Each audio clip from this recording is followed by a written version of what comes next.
Hello from gardening at Dwensa in Ireland, and welcome to my channel. Now today I want to talk to you about a subject that's very close to my heart. I want to talk to you about the most beautiful orchid garden I've ever seen. One of the biggest private orchid collections in the world. A garden that flourished for 4 generations under the care of one family. And a garden that was utterly destroyed in just 10 minutes.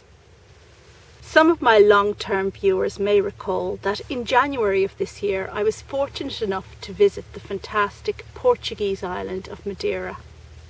And the highlight of my visit there was a trip to the orchid garden, or Jardim Orquídea. What made this fantastic garden so exceptional was the way its 50,000 plants were displayed. A series of interlinked greenhouses were used to house the 300 species of orchids, 3,000 hybrids and about 250 tillandsias and bromeliads. And it was all done in a very artistic and biologically correct way.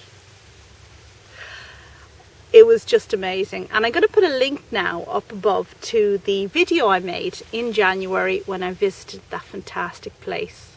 But please don't click on that link now. I've got more I want to say to you.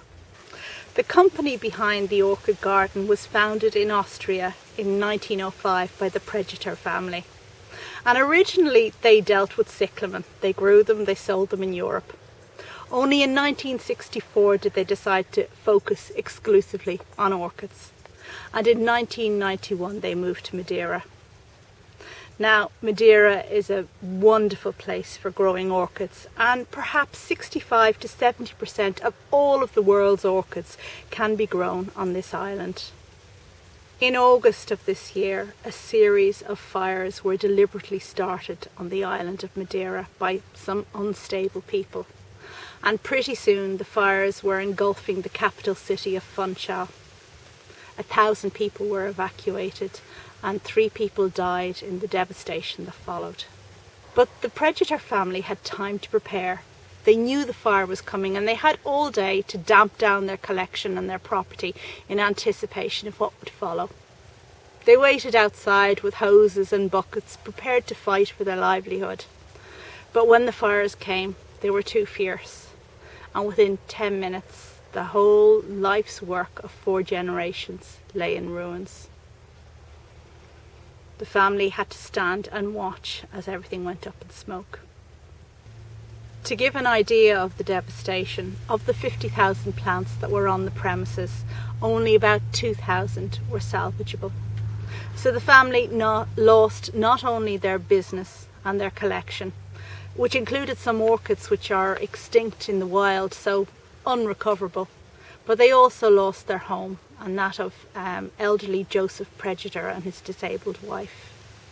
But this family is nothing if not a fighter, and within a very short time Verena Binder, the current representative of the family, was looking for divisions and back bulbs of orchids from neighbours so that she could start their collection again.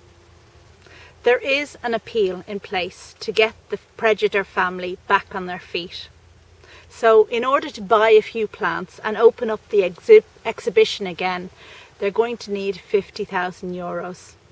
Today I'm asking you to make a donation of what you can to this worthy cause. I know a lot of my viewers are true orchid lovers, and this is going to hit you hard as it has me. So I'm asking you to give what you can, even if it's only a few euros, and to share this video too, to spread awareness of, well, this tragedy that has happened. Because even if you can't make a donation, if you share the video, then perhaps that will lead to the donations of others. And how do you donate? Well, you need to look at the link on the details, on the description of this video, and it will lead you off to the website of the orchid garden, and from there you can donate online. So please go, please check it out. Thank you very much for watching and sharing this video, and I'm going to end now with a series of photos that I took at the orchid garden back in January, in its heyday, let's say, and that's going to be followed by a couple of very upsetting photos of the garden as it is today. Thanks very much for watching, and please don't forget to donate and to share. Bye now.